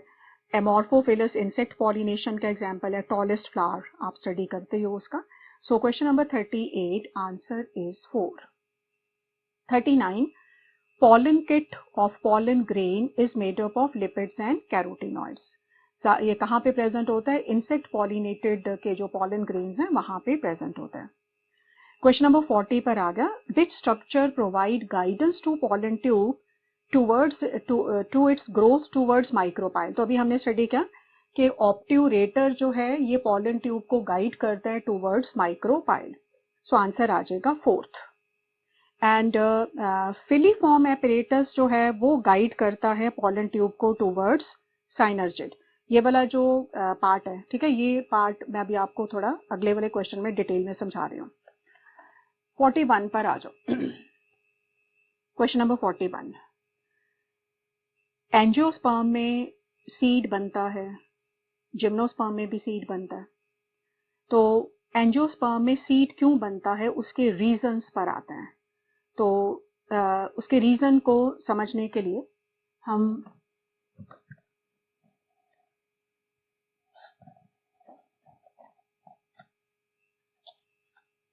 दैट इज ओव्यूल में, ये ओव्यूल का पार्ट, इनिशियली ओव्यूल में अंदर जो है वो पूरा का पूरा क्या प्रेजेंट है? न्यू सेलस प्रेजेंट है, डिप्लॉयड होता है न्यू सेलस। न्यू सेलस के अंदर टूवर्ड्स माइक्रोपाइल एक सेल प्रोमिनेंट हो गया, क्या बोला गया? मेगास्पोर मदर सेल बोला गया। इसमें मियोसिस हुई, 4 मेगास्पोर्स बन गए,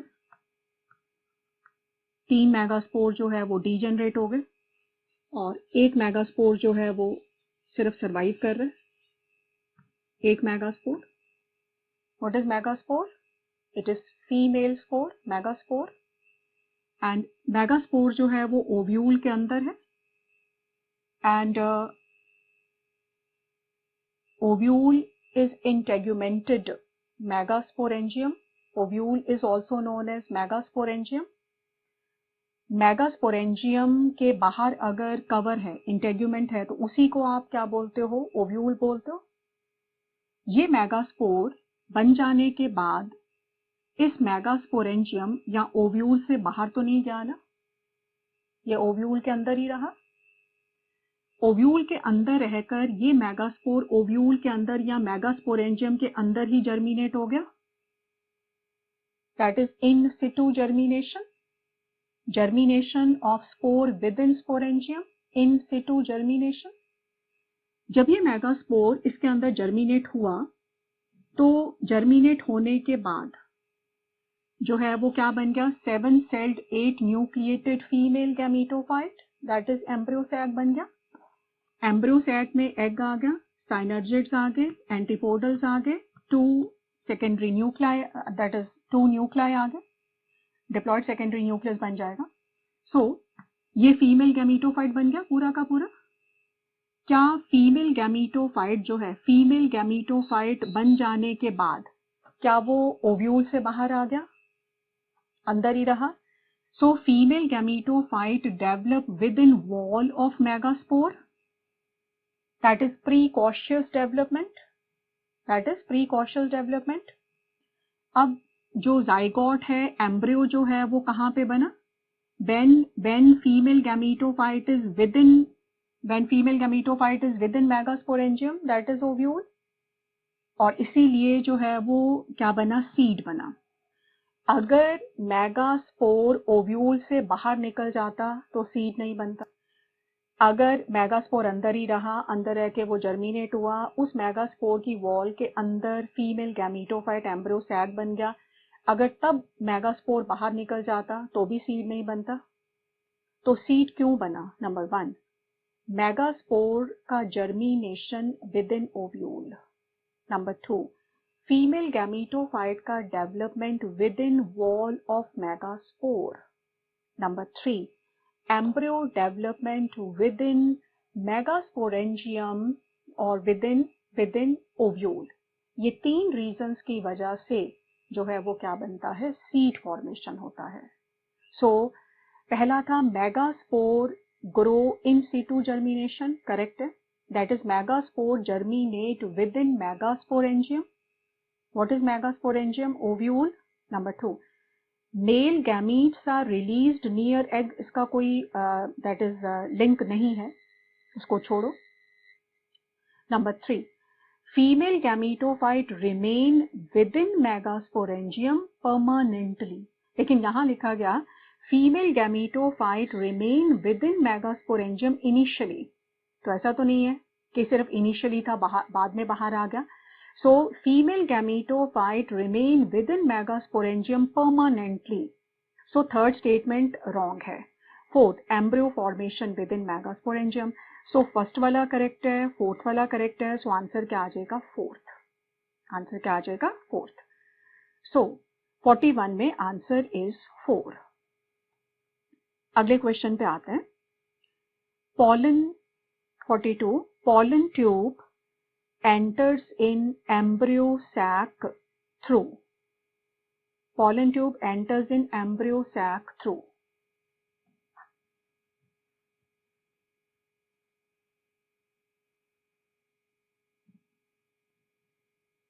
style part, ovary part and ovule, nucellus part, synergid part, egg part। And साइनर्जिड में मान लो ये filiform apparatus, साइनर्जिड filiform apparatus. Nucellus part, integument part, microbial.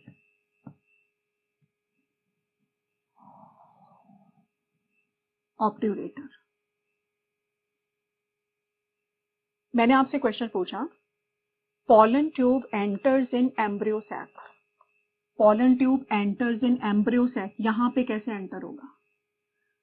pollen tube, ये pollen tube है. सबसे पहले तो pollen tube will enter in ovule. उसके बाद pollen tube will enter in embryo sac. So pollen tube will enter in ovule either through chalaza, enter either through integument, or enter through micropyle. Pollen tube enters in ovule either through chalaza or through integument or through micropyle. पर ज्यादातर pollen tube जो है वो ovule में micropyle के through enter करता है, क्योंकि pollen tube is attracted by obturator. It is guided by obturator towards micropyle. अब एक बार जब pollen tube ओव्यूल के अंदर एंटर हो गया, मान लो ये कहाँ पे एंटर हो गया, इंटेग्यूमेंट में. अब इसको फाइनली एंटर होना है कहाँ पे, एम्ब्रियो सैक में. फिलीफॉर्म एपरेटस केमिकल सिक्रीट करता है. सो फिलीफॉर्म एपरेटस का केमिकल अब pollen ट्यूब को अट्रैक्ट करेगा टुवर्ड्स साइनर्जिड. सो pollen ट्यूब जब भी एम्ब्रियो सैक में एंटर होगा वो हमेशा किसके थ्रू एंटर होगा, साइनर्जिड के थ्रू ही एंटर होगा. एंड दो साइनर्जिड में से एक साइनर्जिड जो है वो डीजेनरेट होना शुरू हो जाता है. तो जो साइनर्जिड डीजेनरेट हो रहा है उसका फिलीफॉर्म एपरेटस अट्रैक्ट करेगा pollen ट्यूब को टुवर्ड्स एम्ब्रियो सैक. तो अगर वो चलाजा के थ्रू आया है तो अल्टीमेटली ये घूमेगा और घूम के साइनर्जिड में के थ्रू एंटर होगा. इंटेग्यूमेंट से एंटर हुआ है तो भी pollen ट्यूब घूम कर कहाँ से एंटर होगी, जो है वो साइनर्जिड के थ्रू ही होगी. माइक्रोपाइल से एंटर हुआ है तो भी वो फाइनली कहाँ से एंटर होगा, साइनर्जिड के थ्रू ही एंटर होगा. तो my question was entry of pollen tube in embryo sac. So pollen tube का एंट्री एम्ब्रियो सैक में हमेशा किसके थ्रू होगा, through filiform apparatus, that is through degenerating synergid. If question is pollen tube enters in ovule, then it enters through chalazogamy है, mesogamy है, porogamy है. So question आ जाएगा, pollen tube enters in embryo sac through synergid.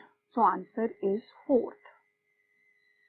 Question number 43 पर आते हैं. Question number 43 में, question number 43, it is which event is precursor to seed habit. तो seed, अभी आपने पढ़ा सीड जो है वो कब बनता है, सीड बनने के लिए मेगास्पोर का इन सिटू जर्मिनेशन होना चाहिए, फीमेल गैमीटोफाइट का डेवलपमेंट होना चाहिए within wall of megaspore, and third के जो एम्ब्रियो का डेवलपमेंट है it should be within megasporangium. So answer आ जाएगा zygote development into young embryo within female gametophyte. So answer क्या आ जाएगा, fourth. And precursor to seed habit, इसका आपने एग्जाम्पल पढ़ा हुआ है. It is shown by Selaginella, shown by Selaginella. Question number 44 पे आ जाओ. Basidiomycetes include, so basidiomycetes club fungi जिसको हम बोलते हैं, सो दे इंक्लूड मशरूम्स आगे, दैट इज अगैरिकस, टोडस्टूल्स आगे, पफ बॉल्स हैं, ब्रैकेट फंजाई हैं, स्मट अस्टिलेगो आता है, रस्ट आता है, Puccinia. So answer is answer is third, that is both 1 and 2, mushroom, toadstool वगैरह. जो फोर्थ ऑप्शन में ब्रेड मोल्ड गिवन है वो तो राइजोपस है, सैक फंजाई एस्कोमाइसीट है, एंड एल्गल फंजाई फाइकोमाइसीट है. तो आपने पढ़ा ही हुआ है बेसिडियोमाइसीट्स में ए सेक्सुअल स्पोर एब्सेंट होता है, सेक्स ऑर्गन एब्सेंट होते हैं यहाँ पे, एंड यहाँ पे sexual spores are basidiospore, and basidiospore का formation exogenous, that is outside basidium है. So answer is third. Question number 45, which of following is correct? Number 1, fungal cell wall made up of chitin and polysaccharide. Correct है. Albugo, oogamous attacks mustard. Third, penicillium, exogenous asexual spore. Number 4, Colitotrichum deuteromycete का member है. Correct है. Fifth वाला ड्यूटीरोमाइसीट में sexual reproduction absent है। Question है sorry, which of following is incorrect, तो आपको इनकरेक्ट फाइंड आउट करना है, विच इज इनकरेक्ट।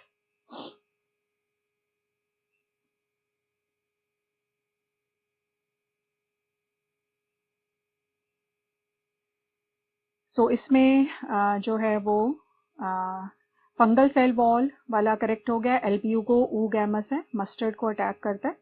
पेनिसिलियम जो है वो उसमें एसेक्सुअल स्पोर, कौन से वाले, कॉनिडिया जो है वो एक्सोजीनस बनते हैं कॉनिडियोफोर के टिप के ऊपर। Colletotrichum is example of deuteromycetes and deuteromycete के आगे लिखा हुआ है सेक्सुअल रिप्रोडक्शन इज एब्सेंट, लेकिन ड्यूटीरोमाइसीट में sexual reproduction is not known, absent नहीं होता, इज नॉट नोन। तो अगर हमें सेक्सुअल स्टेज नहीं मिलती है तो हम उसको टेम्परेरी कहाँ प्लेस करते हैं, ड्यूटीरोमाइसीट में। बाद में उसको कहाँ शिफ्ट कर दिया जाता है, या तो एस्कोमाइसीट में या फिर बेसिडियोमाइसीट में शिफ्ट कर दिया जाता है। सो इसमें जो आंसर आ जाएगा, आंसर इज ओनली थर्ड वाला इनकरेक्ट है। So answer is second, answer is second.